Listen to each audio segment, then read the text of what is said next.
વિનયથી ફળે છે. વિનય શિષ્યની કથા. એક સિદ્ધપુત્રની પાસે બે વિદ્યાર્થીઓ ભણતા હતા. એક વિનય હતો ને બીજો અવિનય હતો. વિનય વિદ્યાર્થી ડગલે ને પગલે ગુરુના વિનય કરતો. વાત વાતમાં એ ગુરુની પ્રશંસા કરતો. કોઈ વાતમાં એને શંકા પડે તો તરત જ ગુરુને નમસ્કાર કરી નમ્રતાથી પૂછીને એ સમાધાન મેળવતો. નાનું બાળક જેમ વાતમાં માતાની સામે જુએ એમાં વિનય શિષ્ય પણ વાતમાં ગુરુને યાદ કરતો. એથી એને વિદ્યા મેળવા સાથે ફળી પણ હતી.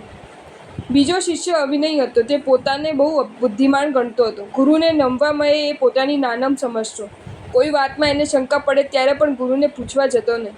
એ માનતો કે માણસને નમવાની જરૂર નથી. ગુરુની પરાધીનતા એને ખૂંચતી હતી.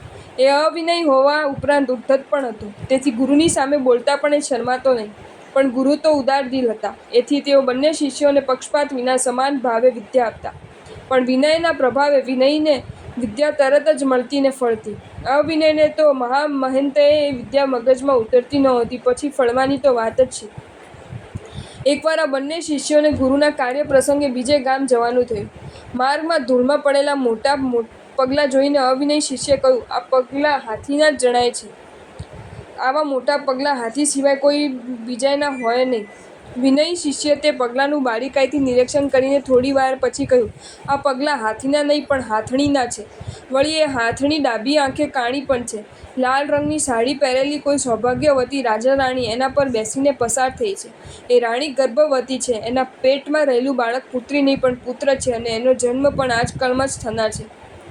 અવિનયને થયું, આ તો મોટો ગપ્પીદાસ છે. ભારે મોટો ગપગોળા ગબડાવે છે. એકલા પગલાં જોઈને કોઈ આટલી બધી વાતો થોડી જાણી શકાય. માટે આણે જેવો ગપ્પીદાસ કોઈ નહીં હોય. એથી એણે કહ્યું, ભાઈ, તને ગપગોળા ગબડાવતા ઠીક જ આવડે છે. ગુરુ પાસે ભણીને તે ગપ્પા મારવાની આવડત બહુ સારી મેળવી હોય તેમ જણાય છે. એથી સર્વજ્ઞ પુત્રની જેમ તું માત્ર પગલાંના આધારે આટલું મોટું ભવિષ્ય ભાંખવા બેઠો છે. વિનય શિષ્યે કહ્યું, ભાઈ, તને મારી વાતમાં વિશ્વાસ નથી એટલે હું તારી સાથે નિરર્થક વિવાદમાં ઉતરવા માંગતો નથી. મેં જે કંઈ કહ્યું છે તે તેને અત્યારે પ્રત્યક્ષ નથી, માટે તું એને ગપગોળા માને છે. પણ આ પગલાં તાજા જ જણાય છે. એથી રાજા રાણીનો પડાવ આટલામાં જ હશે. આગળ જતાં તને બધું પ્રત્યક્ષ થઈ જશે અને એથી બધી વાતની ખાતરી થઈ જશે. માટે તું થોડી ધીરજ ધર. બંને વિદ્યાર્થીઓ આગળ ચાલ્યા. તેઓ ગામના ગોંદરે પહોંચ્યા તો ત્યાં તળાવના કિનારે મોટો પડાવ જોયો. ત્યાં જોઈ તપાસ કરી તો વિનય શિષ્યની બધી જ વાત તો અક્ષરે અક્ષર સાચી જણાઈ. હવે અવિનય શિષ્યના મનમાં ઘમસાણ મચ્યું. એને ગુરુ ઉપર ગુસ્સો ચડ્યો. એને થયું, ગુરુ પક્ષપાતી છે. આ ગુરુને વહાલો હોવાથી એ મને અંધારામાં રાખીને ગુરુએ આને એ જ વધારે વિદ્યાઓ આપી છે. નહીં તો માત્ર પગલાં જોઈને જ તે આટલું બધું કેમ જાણી શકે? આ એક જ પ્રસંગથી વિનય શિષ્યના મનમાં ગુરુ ઉપર બહુમાન ભાવ વૃદ્ધિ પામ્યો તો અવિનય શિષ્યના મનમાં દ્વેષ વૃદ્ધિ પામ્યો. અમૃત પણ કુપાત્રમાં પડીને વિસ્મય બની જાય છે એવો ઘાટ ઘડાયો. માર્ગમાં લાગેલી ધૂળથી મલિન બનેલા શરીરને સ્વચ્છ કરવા બંને તળાવમાં જઈને સ્નાન કર્યું. પછી માર્ગમાં લાગેલા થાક દૂર કરવા બંને થોડી વાર તળાવની એવામાં એક ડોશી ત્યાં પાણી ભરવા આવી. એનો લાડકવાયો દીકરો ઘણા વર્ષોથી પરદેશ ગયો હતો. એના કોઈ સમાચાર ન હતા. દીકરાની ચિંતા ડોશીના દિલને કોરી ખાતી હતી. વેશ વગેરે ઉપરથી બ્રાહ્મણ પંડિત જણાતા આ બંને વિદ્યાર્થીઓને જોઈને ડોશીએ તેમને પૂછ્યું, લાગો છો તો પંડિત, તો કહો કે મારો દીકરો મને ક્યારે મળશે? તે વર્ષોથી પરદેશ ગયો છે ને આજ સુધી તેને કોઈ વાવડ નથી. ડોશી આ પ્રશ્ન પૂછી રહી હતી તે જ વખતે તેના માથા ઉપરથી માટલું પડી ગયું અને એ માટલું માટી ભેગું માટી થઈ ગયું. આ જોઈને અવિનય શિષ્ય તરત જ ધડાકા સાથે કહી દીધું કે ડોશીમાં, હવે દીકરાના નામનું નાહી નાખજો. આ તમારું માટલું જ કહે છે કે તમારો દીકરો માટીમાં મળી ગયો છે. ડોશીને તો એકદમ આઘાત લાગ્યો. તે તેની આંખમાં આંસુ ઉભરાવા લાગ્યા. એ જોઈને વિનય શિષ્ય ડોશીને સાંત્વના આપતા કહ્યું, ડોશીમાં રડશો નહીં. દીકરો મળ્યાનો હરખ મનાવજો, આનંદ મંગલ કરજો. આ તમારું માટલું જ મંગળ સમાચાર આપે છે કે તમારો લાડકવાયો તમને મળી ગયો છે. તમે ઘરે જાઓ. ઘરના આંગણે જ તમારો દીકરો તમારી વાટ જોતો ઊભો હશે. ડોશી તો હરખભેર દોડી. શેરીએ પહોંચતા જ એને સમાચાર મળે કે દીકરો આવી ગયો છે. ઘરે જઈને એણે જોયું તો સાચે દીકરો ઘરના આંગણે પોતાની વાટ જોતો ઊભો હતો. દીકરાને જોઈ રહેલી ડોશીની આંખો આનંદમાં આંસુ વરસાવવા લાગી. માતાને જોતો પુત્રની આંખો પણ હર્ષાશ્રુ વરસાવવા માંડી. માતા પુત્ર ભેટ્યા, પરસ્પર ખબર અંતર પૂછ્યા. ઘરમાં જઈ સુખદ દુઃખની વાતો કરવા લાગ્યા. તલાવની પાળે પંડિતે કરેલી પુત્રના આગમનની વિસ્મય પમાડનારી વાત ડોશીએ પુત્રને કરી અને પુત્રને સાથે લઈ પુત્રના આગમનનું આનંદ મંગળકારી સત્ય ભવિષ્ય ભાખનારે પંડિત રત્નનું સન્માન કરવા ભેટ સોગાદો સાથે લઈને ચાલી નીકળી. વિનય શિષ્યના ચરણે ભેટ સોગાદો ધરી ડોશીએ કહ્યું, પંડિતજી, તમારી ભવિષ્યવાણી અક્ષરે અક્ષર સાચી પડી છે. ખરેખર મારો દીકરો આવી ગયો હતો અને ઘરના આંગણે મારી વાટ જોતો જ ઊભો હતો. માટે હું આ નજીવી ભેટ લાવી છું, તે કૃપા કરી સ્વીકારો. અવિનય શિષ્ય તો આ દૃશ્ય ફાટી આંખે જોઈ જ રહ્યો. એ આજે બીજી વાર ખૂબ જ કરુણ રીતે કાળમી હાર પામ્યો હતો. હવે ગુરુ ઉપરના એનો રોષ ખૂબ જ ભભૂકી ઉઠ્યો. એને મનોમન પાકો નિર્ણય કરી દીધો કે ગુરુએ પક્ષપાત કરીને મને પૂરી વિદ્યા આપી જ નથી. કામ પતાવીને બંને વિદ્યાર્થીઓ થોડા દિવસો બાદ ગુરુ પાસે આવ્યા. વિનય શિષ્યે ગુરુને પ્રણામ કર્યા. અવિનય શિક્ષક તો અક્કડ બનીને જ ઊભો રહ્યો. ગુરુએ અવિનયી વર્તન માટે ઠપકો આપ્યો ત્યારે તેણે તો સામેથી ગુરુનો જ ઉઘડો લેવા માંડ્યો. તમે તો મારું ગળું કાપી નાખ્યું. ભણાવવામાં તમે જે પક્ષપાત કર્યો છે એ પાપ આજે પીપળે ચડીને પોકારી ઉઠ્યું છે, પ્રગટ થઈ ગયું છે, અને એ સારું જ થયું છે, નહીં તો હું હજી અંધારામાં જ રહેત. ગુરુએ અવિનય શિષ્યને શાંત પાડીને બધી વિગત જાણી લીધી.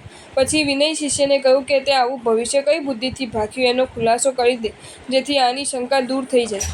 ગુરુની આજ્ઞા માથે ચડાવીને વિનય શિષ્યએ કહ્યું, ગુરુદેવ, હાથીના અને હાથણીના પગલાં દેખાવે તો સરખા જ હોય છે, પણ એક જગ્યાએ પડેલી મૂત્રધારાના આધારે મેં નક્કી કર્યું કે આ રીતની મૂત્રધારા હાથીની જ હોય. માર્ગમાં જમણી બાજુ રહેલા વૃક્ષોના પાંદડા જ ખોવાયેલા જોયા. એથી મેં નક્કી કર્યું કે હાથની ડાબી આંખે કાણી છે. કેટલીક નિશાનીઓ પરથી માર્ગમાં હાથણી એક જગ્યાએ ઊભી રહેલી જણાઈ. ત્યાં માર્ગની એક બાજુએ પડેલા મૂત્રધારા જોવાથી ખબર પડી કે હાથની ઉપરથી નીચે ઉતરીને કોઈ સ્ત્રીએ અહીં પેશાબ કરેલો છે, અને ઊભા થવા માટે જમીન ઉપર ટેક વેળે હાથના પંજાની નિશાની જોવાથી ખબર પડી કે સ્ત્રી ગર્ભવતી પણ છે. એ સ્ત્રીના જમણા પગલાં ભૂમિ પર ભારથી પડેલા જોઈ નક્કી કર્યું કે એના ગર્ભમાં પુત્ર રહેલો છે. વળી માર્ગમાં તદ્દન નજીકમાં રહેલા એક કાંટાના છોડમાં લાલ રંગના વસ્ત્રોનો લીરો ભરાયેલો જોવાથી નક્કી કર્યું કે સ્ત્રીએ લાલ રંગની સાડી પહેરેલી હોવી જોઈએ, અને તેથી તે સૌભાગ્યવતી છે. હાથી જેવા મોટા વાહન પર પ્રવાસ કરનાર કોઈ સામાન્ય વ્યક્તિ તો ન જ હોય, તેથી જાણ્યું કે તે રાજરાણી છે. આ પછી ડોશીમાના પુત્ર અંગેનો પ્રશ્ન ઉપસ્થિત થતાં એમના માથેથી માટલું પડીને ફૂટી જવું. એથી મેં નક્કી કર્યું કે જેમ આ માટલું માટીમાંથી જન્મીને અત્યારે પાછું માટી સાથે વળી ગયું, તેમાં માજીને પણ તેના વિખૂટા પડેલા પુત્રનો મેળાપ આજે જ થવો જોઈએ. વિનય શિષ્યમાં વિનયના પ્રભાવે આ રીતે ફળેલી વિદ્યા જોઈને ગુરુએ સંતોષ અનુભવ્યો, અને અવિનય શિષ્યને શિખામણ આપતા કહ્યું કે વિદ્યા તો મેં તમને બંનેને એકી સાથે સમાને જ ભાવે જ આપી છે, પરંતુ આનામાં વિનય છે એથી એને વિદ્યા ફળી છે, જ્યારે તારામાં વિનય નથી એથી તને વિદ્યા ફળી નથી. વિદ્યા મળવી અઘરી નથી, ફળવી અઘરી છે. બાળકો, વિનય અવિનય આ બે શિષ્યોના જીવન પરથી તમે એ વાત સારી રીતે સમજી જ ગયા હશો કે વિનયી શિષ્યમાં વિનયનો કારણે વિદ્યા કેટલી મોટી માત્રામાં ફળી, અને અવિનય શિષ્યમાં અવિનયના કારણે તે વિદ્યા કેવી નિષ્ફળ નીવડી. વિનયનો પ્રભાવ જબરો છે, માટે તમારામાં વિનયનો પાયો મજબૂત બની જવો જોઈએ. તમારામાં વિનય હશે તે તમે થોડું ભણશો તો એ ભણતર તમારા જીવનને ઉજાળશે, તમારા ઘરમાં દીવો પેટાવશે અને તમારા કુલને કીર્તિ અપાવશે. માટે વિદ્યા વિનયને શોભતે આ સૂત્રને તમારા કાળજામાં કોતરી કાઢજો, અને સા વિદ્યા સા વિમુક્તિનું સૂત્ર પણ ગોખી નાખજો. આ સૂત્રનો અર્થ એવો છે કે જે વિદ્યા સંસાર, મોહ, માયા, અજ્ઞાન આદિ દુર્ગુણોથી મુક્તિ અપાવે એ જ સાચી વિદ્યા છે. તમે વિદ્યાર્થી છો તો આવી વિદ્યા મેળવો, અને એ માટે વિનયી અને વિવેકી બનો, તે જ શુભેચ્છા. તમે બધા તો જૈન શાસનના આવતીકાલના રખેવાળ છો. તમારામાં વિનયથી મળેલી વિદ્યા ન હોય તો કેમ ચાલે? આ માટે આજથી તમે આટલું નક્કી કરો કે હું વિદ્યા વિનયથી મેળવીશ અને વિવેકથી વાપરીશ. વિદ્યા મેળવતી વખતે હું શુદ્ધિ અશુદ્ધિનો પૂરતો ખ્યાલ રાખીશ, અને મેળવેલા જ્ઞાનને જીવનમાં ઉતારવાનો યથાશક્તિ પ્રયત્ન કરીશ. જો તમને આ વિડીયો ગમ્યો હોય તો આ વિડીયોને લાઈક કરો અને મારી ચેનલ જૈન ફેક્ટ્સ એન્ડ સ્ટોરીઝને સબસ્ક્રાઈબ કરો. ધન્યવાદ.